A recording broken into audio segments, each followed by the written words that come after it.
How's the morning been? It's good. Yeah, just busy. I'm just trying to stay on top of a deadline and stuff. For another show? Yeah, I'm working on this Disney show called Owl House right now. Just trying to stay on top of that. Another animal themed one? Yeah, it's kind of like it's more for like, it's not really a little kid show. It's like kind of like the same demographic as, I don't know if you know the show I did called Gravity Falls. Yeah. Okay, yeah, it's more for like teenagers and stuff. It's like this mystery fantasy show. It's really cool, actually. It's really good. But yeah, this is the second season. I'm actually taking over for another composer who had to leave the show. But yeah, it's a fun project, and the palette's really fun. So yeah. Is that a little easier when the palette's already been established for you? Well, in this case, they didn't. They wanted me to kind of start fresh. I mean, there's some stuff I'm using. Like I'm using some of the themes that he'd established, like the main theme for the show, and then some of the kind of harmonic palette I'm using. But the sounds and stuff, like the overall template and palette, I'd started from scratch and built my own thing. So. But it's the first time I've done this where I've taken over for someone, and it does feel like the pressure is lower for some reason. And I really like the themes that he created.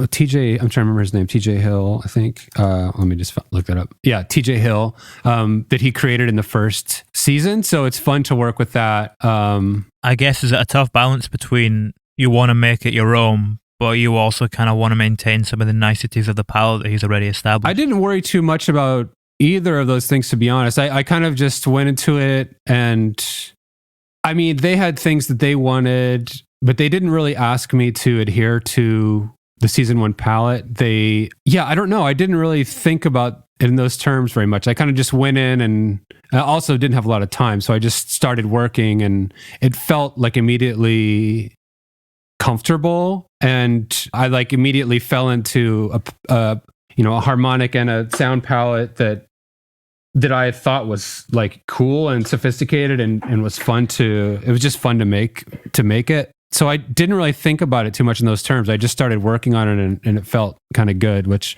that's not always the case. Like I just came off of I'm still finishing another project that was a total slog. Like I had a terrible attitude about it, to be honest. In what sense? I just like, I don't want to say what the project was, but it's a really big project. It's a TV show too, but it's one that you will know. It's one that almost everyone knows. And I was brought in. They asked me to come on, because they knew my work. I was hesitant because I didn't really know how to approach it, but I felt like, well, this is a really cool. I don't know if cool is the right word, honestly, but it's a big thing, and it's like, this is a good opportunity, and I feel like I shouldn't pass it up. I think I just had a bad attitude. Like I never quite figured it out, and I wasn't happy about it. I didn't feel like they were doing with the property what I thought they could have done. Like I felt like they could have done so much more with it, and they didn't, and that kind of frustrated me. Which is, it's just, I don't know. I had the wrong attitude, but it turned out they were happy with it.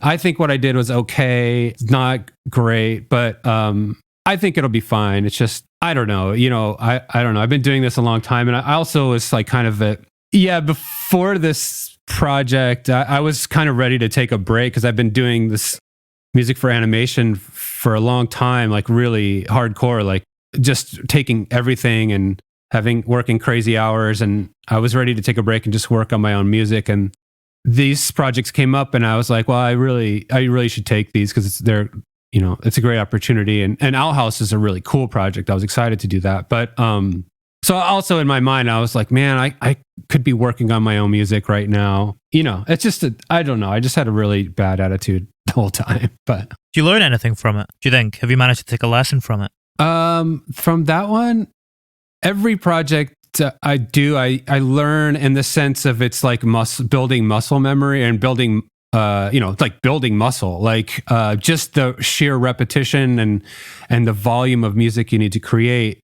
Builds muscle, and it makes you stronger, like and more flexible, like able to do more things quickly. So in that sense, I definitely learned it, but learned from it. But I'm not sure. I'm trying to think.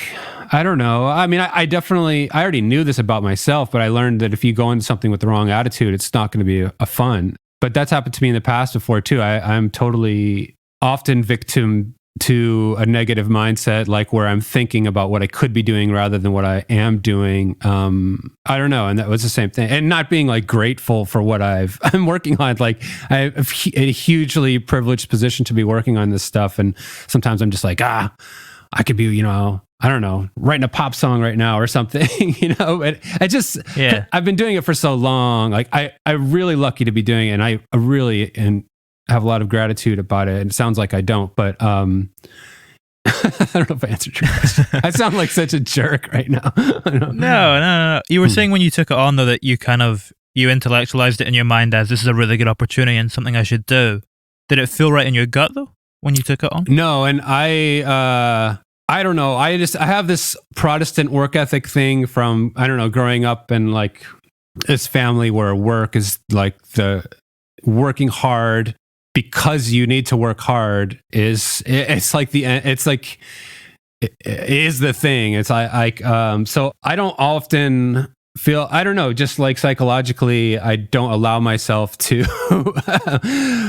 I don't know what the word is, like indulge that. Should I be doing this? It's not something that always comes into my mind. It's often like the opportunity is there. Take it. You're lucky. You're lucky to have this opportunity.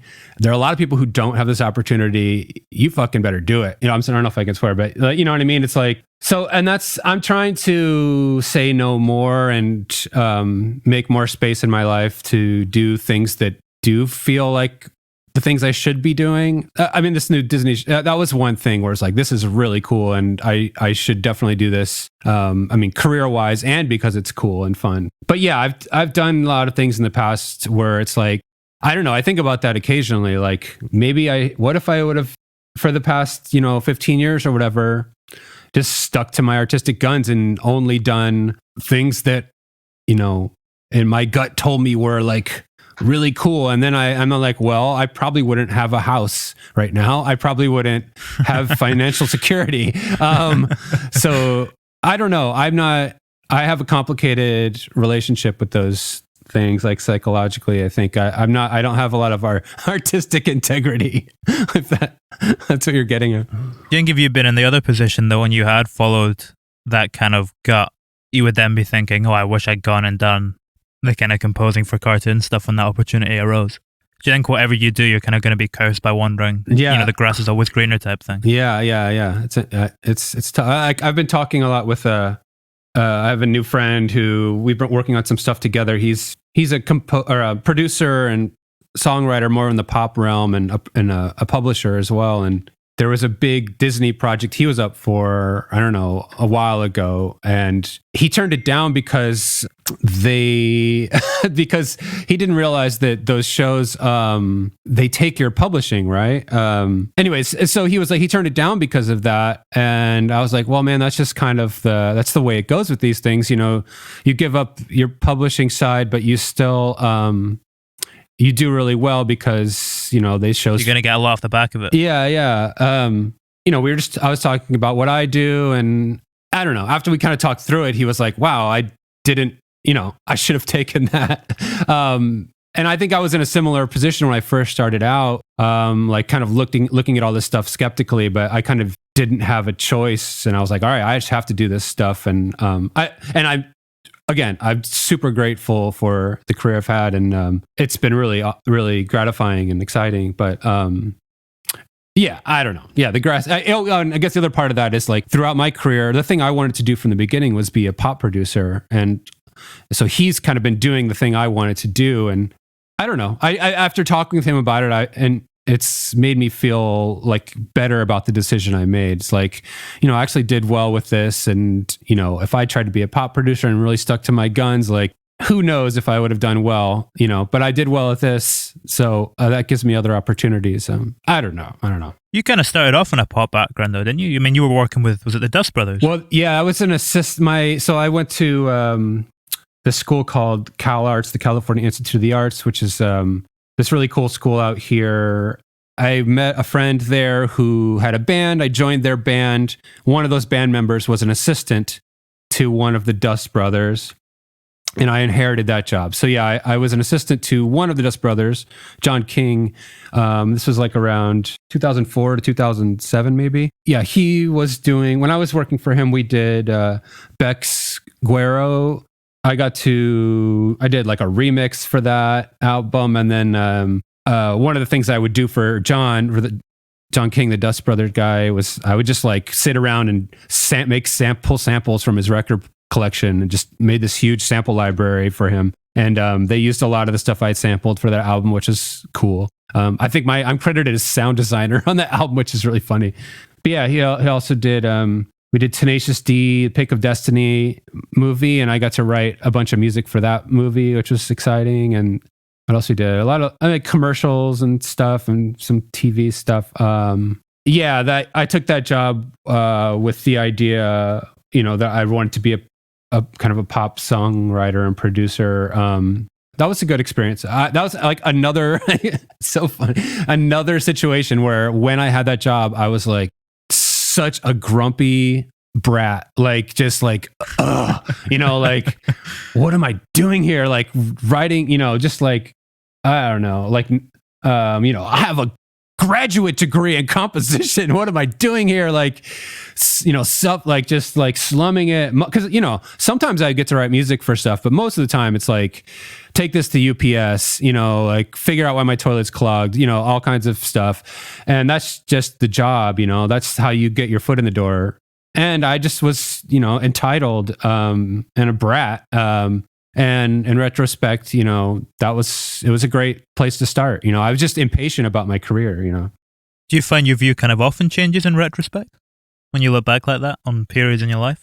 I think so. I think like I was saying, I have a really hard time being in the moment often and appreciating what's going on around me. And that's something I really need to work on. So I think especially like my son was just texting me, who's 8. And as I've had, once when he was born, I really worked hard to be more in the moment. And because, time is fleeting when you have a child, like your time with them, it goes so fast. That I think I've gotten a lot better about that. I mean, with the exception of ha-cha-cha. I just said what this show was. I just said what the show was. With the exception of this unnamed project that I just worked on for a long time. I'll bleep it out. Don't worry, man. It's okay. Thanks. But no, the cat's out of the bag. Yeah, it's okay. They won't listen because they're too busy making the show. Anyways, I that's something I'm working on. Yeah.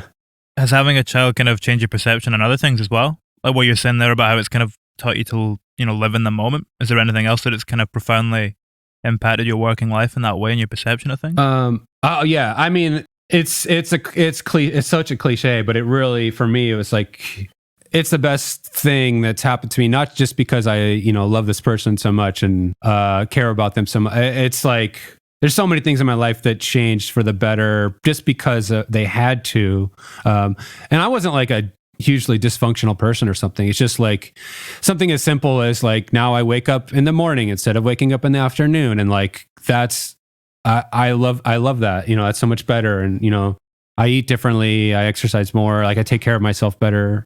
I'm more available for my wife, I think, than I was before. I was kind of just like focused on my work. Again, that's something I struggle with still, but I don't know. I mean, it's just like the cliche stuff is like seeing the world kind of through their eyes, like recontextualizes a lot of things and makes you, I don't know. There's a lot of things like you're reliving again, like through their eyes. And I don't know. It's just been really a great thing. Have you shown him any of your cartoons? Oh yeah, he watches. He's 8, so he watches a lot of the stuff I work on. Like he watches the show. He loved Gravity Falls, and I did the show called We Bare Bears for Cartoon Network that he really loves, and I did this show called Glitch Techs. It came out last year on Netflix for Nickelodeon, and he loves that show. And and there's stuff I've done where he really doesn't want to watch too. So, but despite being like, I mean, I have this crazy studio with tons of instruments all over the place, and I'm doing music constantly all the time. Like that's all I really do. And he has no interest in music, which is funny because you hear other people who have kids his age and they're musicians, and like they're so interested in music, and because they see their parents do it. And I'm not like, I don't really mind. I'm actually prefer that he doesn't get super interested and try to be a career musician because it's so difficult. But it's interesting. I don't know.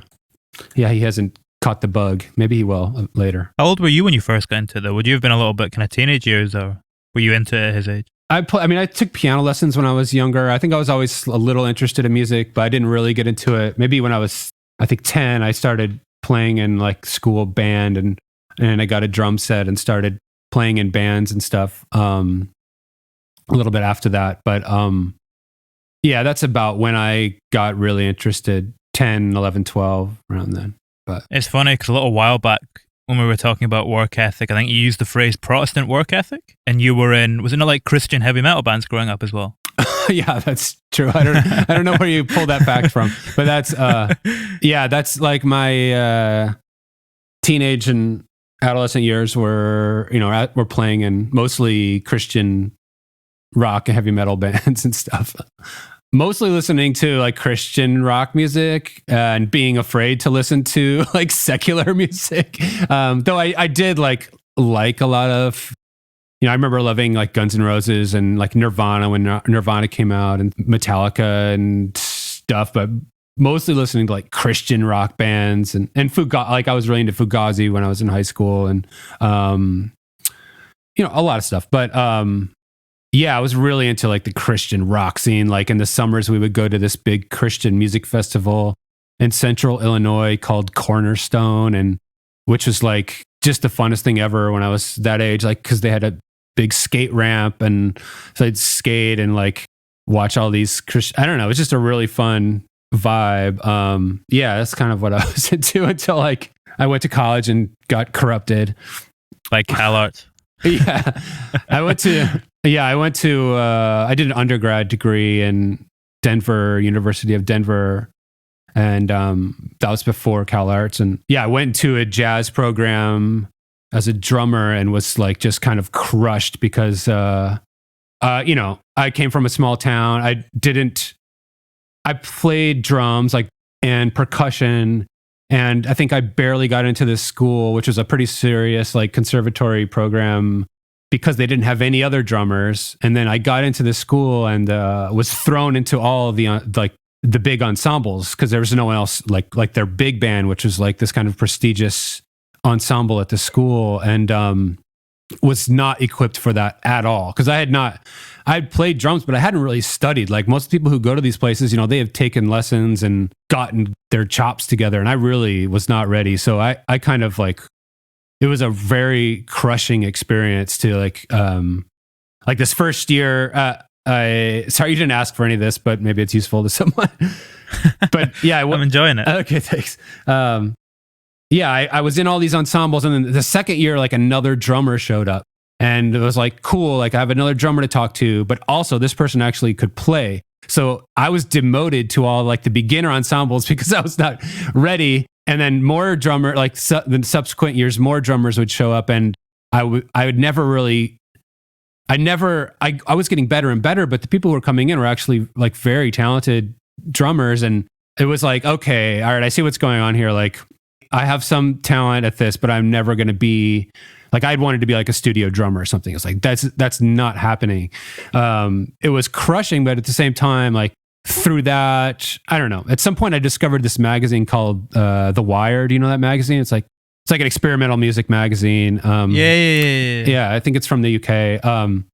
But that magazine and this book called Experimental Music, Cage and Beyond was kind of like my gateway into composition. And I got really into, 20th century music, new music, and experimental music. And that's kind of how I got into composition and discovered CalArts. And so, yeah, I had this big failure, which kind of led to me finding, what I kind of was a better fit for me. Yeah.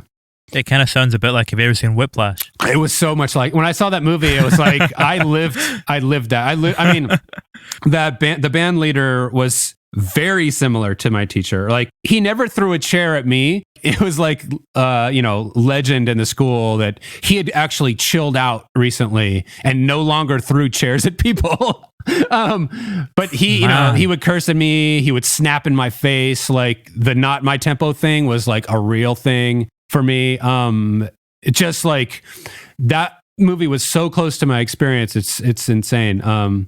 Yeah, that movie blew my mind too, because there's the whole philosophical, I get maybe framework of that character is like, he's kicking this guy's ass because if he makes it to the other side of him being demoralized and crushed, then he deserves to have made it to the other side, right? Like, then if he makes it to the other side, then he's worthy of this music and to be a drummer, right? Which he did or whatever.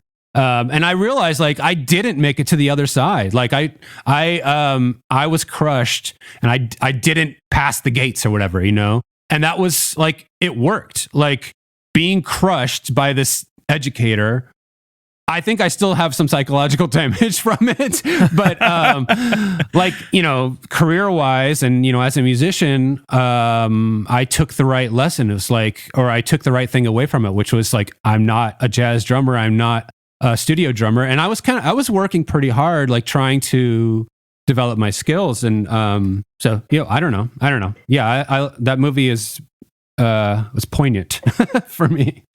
It's like that phrase he has, isn't it? There are no two more dangerous words in the English language than well done. Right. Yeah.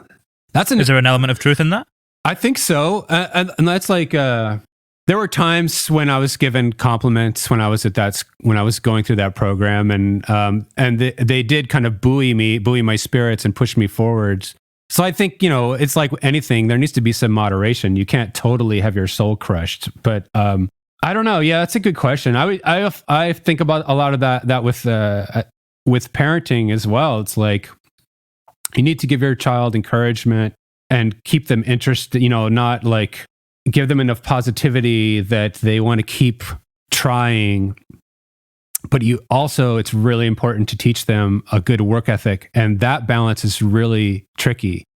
I don't know. I was just taught, like I was saying, this work ethic in a pretty aggressive way as a child that I don't know. Yeah, I struggle with that a lot. It's like, I want to make sure this person who I'm in charge of, like, learns the importance of not giving up and working hard. But I don't want to teach him that lesson the way I was taught it. It's tricky. At the same time, the way I was taught it worked really well because I work really hard. Too hard, probably. But anyways, yeah. I don't know. Have you figured out how to teach it in a different way? I don't know. I don't like, I don't know. I don't know if anyone wants to hear like a bunch of parenting talk, but I feel like my conclusion kind of with parenting is like, you have to show as much love as possible and listen. I don't know. And every kid is different too. So I don't know. I only have this one kid, so I only have one data set. But to me, I'm just like, I try to treat him like any other person. I try to listen and just show love and gently nudge him. I don't know. That's kind of my philosophy in a nutshell. I don't know. It's tricky. I'm still figuring it out. It sounds like there might be some parallels there between the relationship between a director and a composer. Yeah, that's interesting. It is interesting, like in this animation stuff, or any, like, I guess any kind of person who's doing composing professionally or whatever. You work with all these different parents / directors, producers, showrunners, and they all do have different parenting styles. Like some of them are just not aware of how their words affect you at all. And then there are other people who are really adept at communicating with you in a way that is that's constructive and doesn't.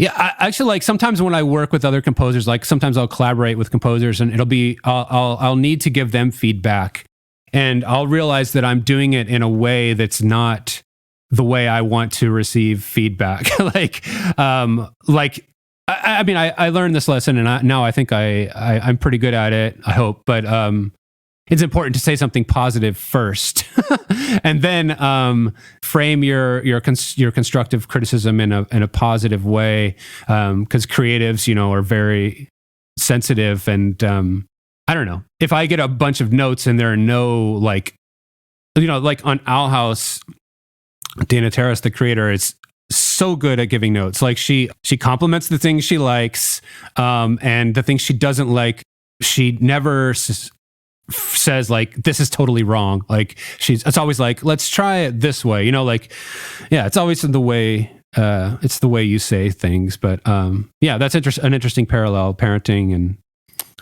and these directors and showrunners. Yeah, I guess you can't come with that right criticism, or else you would, because you need it to still be the composer's idea, don't you? So you can't completely say what's wrong. You need to try and just nudge them in the right direction, like you said. I mean, and that differs. Like there are projects, in animation too, there's a lot of parody that happens. Like they'll have temped in Thriller by Michael Jackson or something, and that's just what they want. Like if they had the money, they would have licensed Thriller. So, and that's an example where your intention doesn't, like your voice or intention as a composer doesn't matter. And they just want you to replicate that. And there are shows that I've worked on where 90% of what they want is that. They want you to just recreate the temp music. And that's very frustrating. And I mean, I've worked with people who are great showrunners and really good at communicating, but it was still a very frustrating process because that's all they wanted. They just wanted their temp music. They've already made all the musical decisions for you for the most part. And you're just like recreating the temp music and doing your best to do it in a way where no one gets sued, and that's just not, I avoid those projects as much as I can, but that's sometimes the job. But is that something you kind of face more when you're coming up? Oh, I don't think so. I think it's something that I think it's just project to project. There are just some projects where and again, I think maybe this is specific to animation, though I know this happens in features. I don't work in features, so I don't know. But you see stuff about this, like where like look at this cue, it's exactly like this other cue from this other movie, and you're like, oh yeah, obviously the director had it temped in. They just wanted that cue. So this obviously still happens on a really high level. I just think it depends on the director or the project, You used to see it with like Marvel movies and stuff when they first started off. Yeah. What's that guy? There's some YouTuber, right, who makes those videos, and he has I think. You know what I'm talking about? Yeah.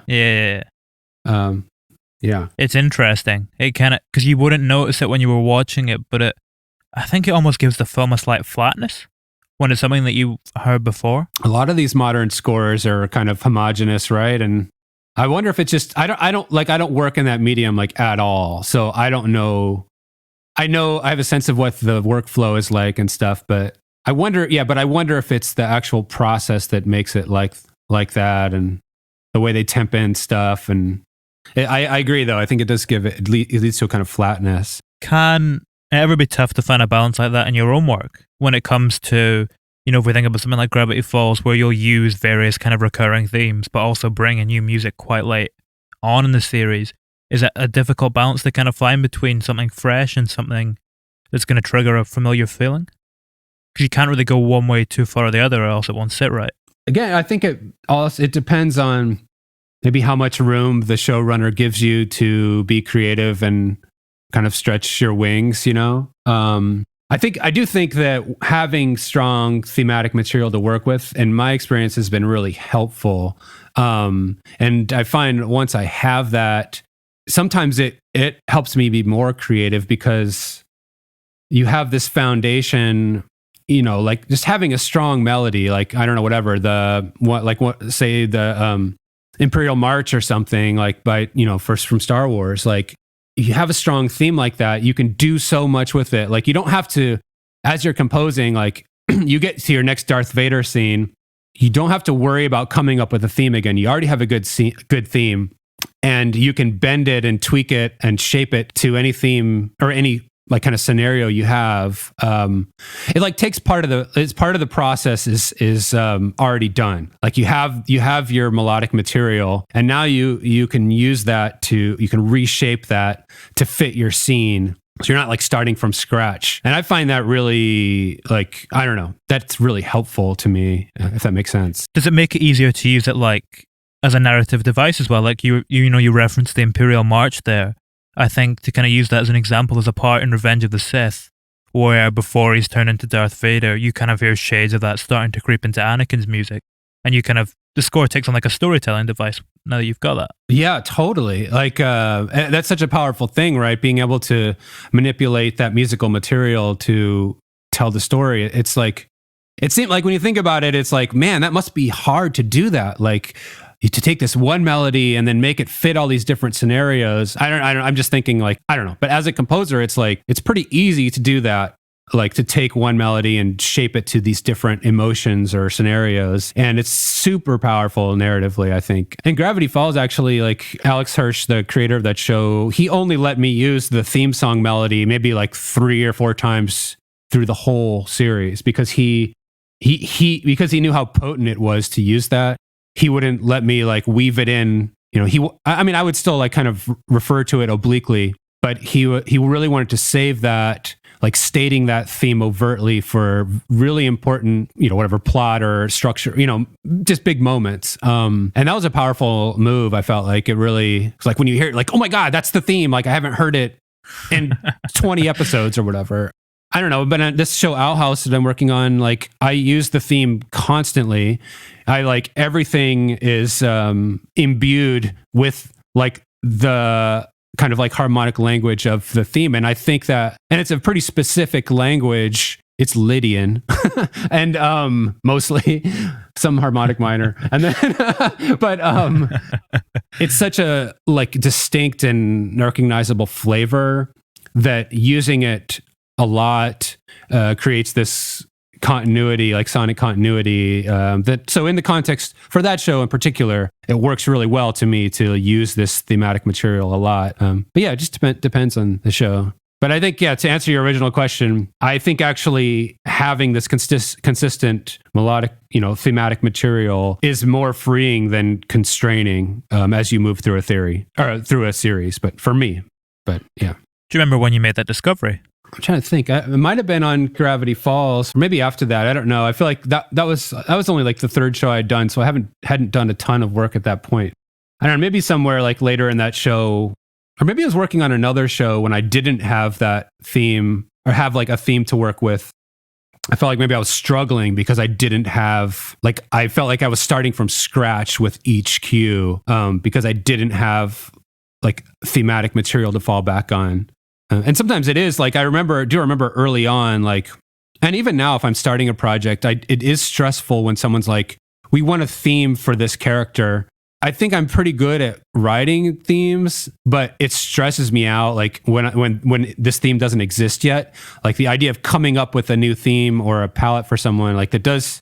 I know that in the long term, that's going to make my life a lot easier. But yeah, at the beginning, like the pressure to come up with that theme is also often quite stressful for me. I guess especially as well, because right at the beginning, you don't have as strong a sense of the show as you're going to have by the end, and yet you need to come up with a thing that's going to perfectly encompass the entire thing. Yeah, that's a real challenge, right? Music for these shows, like you want to be describing the world. You want to be informing the world, like the world building of a show. Because I think for animation, the stuff that I do, which is a lot of like kind of fantasy. I guess I've done a lot of different kind of animation, but I think the thing I'm good at maybe is kind of this fantasy stuff and action stuff. But like, there's this huge opportunity with animation to be a part of the world building, and it's really important to me when I start a project. Like, I'll spend weeks just choosing instruments, like building a template that I'll work from for the show. And I'll kind of rebuild, like I'll build a whole new orchestra, right? Like all these shows, there's an orchestra, right? But I don't want to have the same sounding orchestra. So I'll pick new, I don't know if you know how much you know about the way, composers work in computers, but you have these sample libraries, just like a sound of a violin, right? Or a sound of a trumpet. And there's lots of different ones available. Like you can buy ones from different companies and they all have a different sonic character. So when I start a new show, I'll try to go through my template and mess things up a little bit, pick a new trumpet for this show, pick new timpani or whatever. So the orchestra has a new flavor that's specific to this show. And then also, you'll go and you'll like pick pads and lead sounds or whatever, like every musical aspect, I'll kind of predetermine, because another aspect of this is like, you have to write so fast for these shows that you don't want to be, for me personally, I can't sound design while I'm composing. I want to have most of the sound decisions made, at the beginning. So when I sit down and write for an episode, I'm just writing, I'm not like designing the sound of a pad or whatever, like finding an instrument. It's like the instrument's ready to go. It's like you wouldn't start doing a painting without all the paint. Yeah. You need to kind of have the tools there. Yeah, perfect. Yeah, perfect. It's a great analogy. At the beginning of these shows, I spend a lot of time like building this kind of sonic world. And then, so back to your point, it's like, it is stressful. Like at the beginning of a show, it's like, okay, I designed this palette and this world, this sonic world or whatever. I hope it fits the show because I got to start writing. You know what I mean? I don't know. Maybe I've just been lucky, but for the most part, that's worked out. Like, I like the show, the thing that I designed has kind of fit and worked for the life of the series. I mean, there are different shows, like some of these shows, like I mentioned, where they just want their temp music, playing fast and loose a little more, where you have to reshape your palette. Because this week we need to sound like Danny Elfman's Batman. This week it needs to sound like whatever, a Hans Zimmer thing. So your things are shifting more. But does it get harder to kind of define that palette to start with the more shows you do? Because you're almost narrowing down your options a little bit, the more tools that you use up. Yeah, I feel like I haven't. I worry about that sometimes. Like, well, how am I going to make this fresh for this show? Because I just, I felt like I put everything into my last one. But I feel like each of these shows kind of, they have their own, the world that they live in is so distinct. I feel like naturally, if you just are conscious about it and proactive, then you will come up with something new and different. I think. I don't know. But every time I've done it, like, so the last big project I did for this one, for Owl House, was this show Glitch Techs. It's all about video games and stuff. Like these kids are like fighting glitches in video games, and they wanted to use a lot of chiptune stuff. And like, so the fact that they wanted to use that meant I was going to grab a bunch of those sounds and I was going to mix it with my own taste and orchestral stuff. And that just that idea and my own taste led to a palette that I felt like was unique and suited the show well. And then with this show, with Owl House, it's like, the idea is this world, it's this weird fantasy world with witches and stuff, and it's kind of like hell in some ways. And so like, immediately I'm like, oh, maybe some like kind of Baroque instrumentation mixed with orchestral stuff and some kind of weird percussion instruments. Like, I don't know, that's just kind of what came to mind for me. And then I put all that stuff together, started using this harmonic language that TJ had developed a little bit, and with my own taste. And it just kind of sounded like a new thing to me. It sounded like fresh and it fit the show. Yeah, if you just approach these things in a kind of a conscious, I don't know, I'm using there's a better word that I'm not finding, but with some awareness and deliberation, I guess, things seem to work. Yeah. Sounds like quite a methodical approach. Like what you were saying earlier about your kind of work ethic. It's a very kind of workman-like approach to it. Like, this is a job that needs done, and I'm going to try and solve it in the most creative way possible. But you kind of have that endpoint in sight. You need to get to this full feeling palette.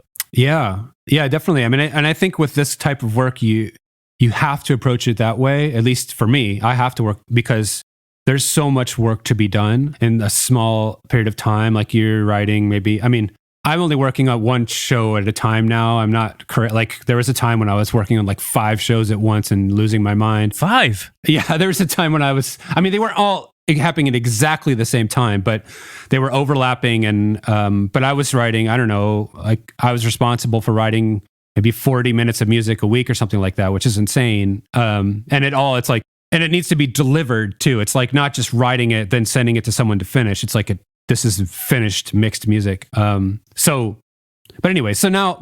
days I'm responsible for maybe 15 to 20 minutes of music a week, which is still a lot. So you need to have your tools in place and need to approach it in a methodical way that you can get things done. And I have like a pretty clear structure with my time and with the way I work. So it's hard for me to not finish. You know what I mean? If I sit down in front of my computer at these times every day, and don't, only open the session for the episode that I'm working on, don't like get distracted by playing with synthesizers and stuff, I will get the work done, and because of what I've put in place, the strictures and everything. So yeah, at least so far, I haven't missed a deadline. So do you ever feel like you want to change the structures sometimes and you kind of want to move the palette a little bit? Do you ever gonna get tired of it and want to mix it up a little bit?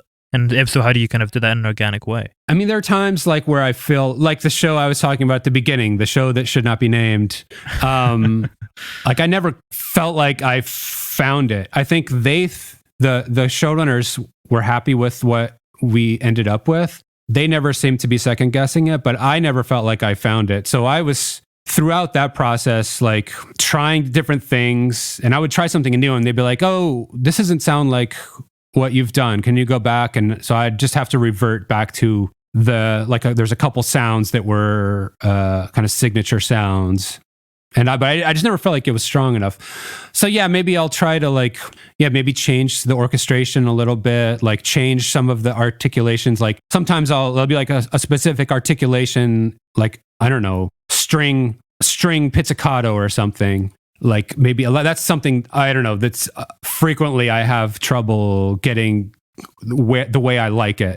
So maybe I'll just pick a different string pizzicato or mix different ones together and re-EQ them. So yeah, maybe on the fly, I'll change out some of the sounds to try to get closer to what I want to do, But usually I feel like by the time I'm like 3 or 4 episodes in, I've pretty much found it, and I don't end up changing things too much once I'm that far along. I guess that kind of parallels the shows a little bit as well. Like again, if you look at something like Gravity Falls, it kind of takes 5 or so episodes to kind of find its feet a little bit. Yeah, it's definitely true.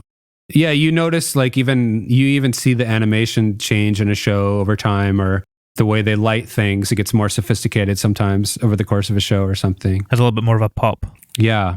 A lot of these kind of shows, these cartoon shows, I guess partially because they're children's shows, often have quite a strong kind of bold and eccentric and I guess cartoonish aesthetic to them, which your music complements. Is that kind of how you would naturally express yourself anyway? Do you think your music or your self-expression through music kind of has an eccentric edge to it regardless of that?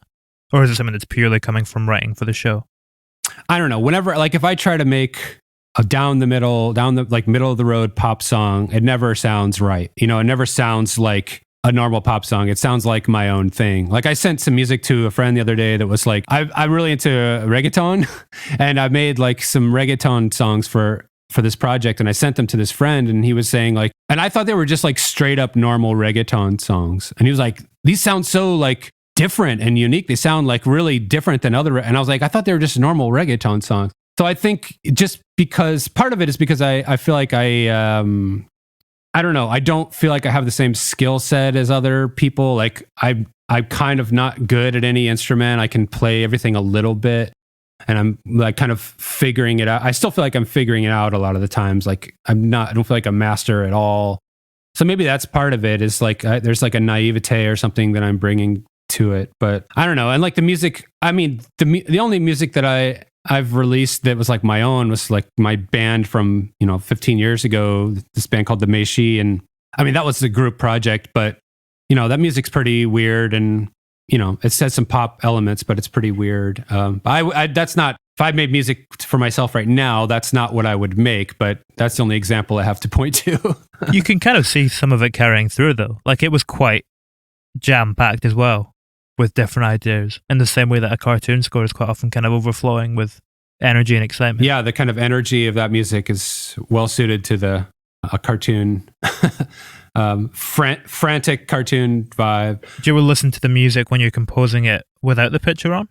Or what do you kind of get when you watch it with the picture compared to without? Do you notice different things? Yeah, it's funny because I rarely like listen to the music without dialogue until like maybe sometimes like years later. Like we're putting together a Gravity Falls vinyl for the score right now. It's almost done, but I hadn't listened to a lot of that music just on its own before, because I'm also often, again, like I'm working so fast that I don't sit and like listen to the music on its own, because it's functional. You know, it needs to sit under dialogue, and that's the way I'm critiquing it. It's like, is this working under dialogue, and will it work with sound effects on top of it and all this stuff? So I don't know. I probably should listen to it more on its own, but I don't. And yeah, so it's fun sometimes, like years later, to listen to something and it's like without dialogue. It's like, oh, this sounds much better than I thought it did, because I never listened to it just as music by itself, you know? I guess you're a little bit more detached from it at that point as well. You can have a little bit more perspective on it. Yeah.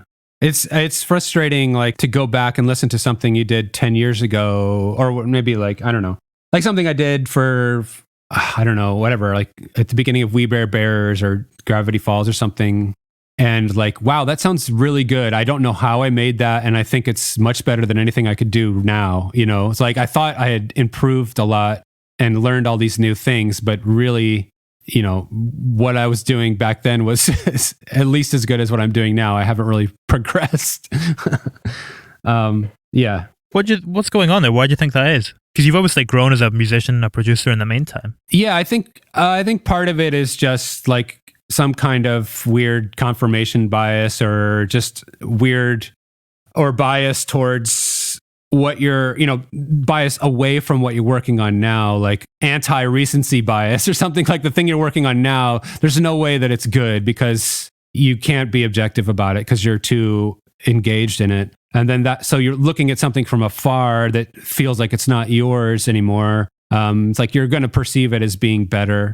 If I'm listening to something that I worked on a long time ago, it'll have a totally different palette from what I'm working on now. So there'll be sounds that that you aren't listening to on a daily basis. So they're more, maybe they just tickle your ear more. It's like, oh, that's a cool sound. How come it sounds better than what I'm working on now? It probably doesn't sound better. It's just, you're perceiving it as better because you're not listening to it every day, you know? Does it spark new ideas when you hear it back 10 years down the line? Yeah, I mean, often, like, I was listening to something, because there was a fan asking for a piece of music from We Bear Bears, and I was listening to it, and it was like all acoustic guitar, just like layered acoustic guitar. And I almost never make music like that anymore because it's labor intensive and painful. But I was like, I really should make more music like that, because this is like, it was really special, and I'm not a good guitarist.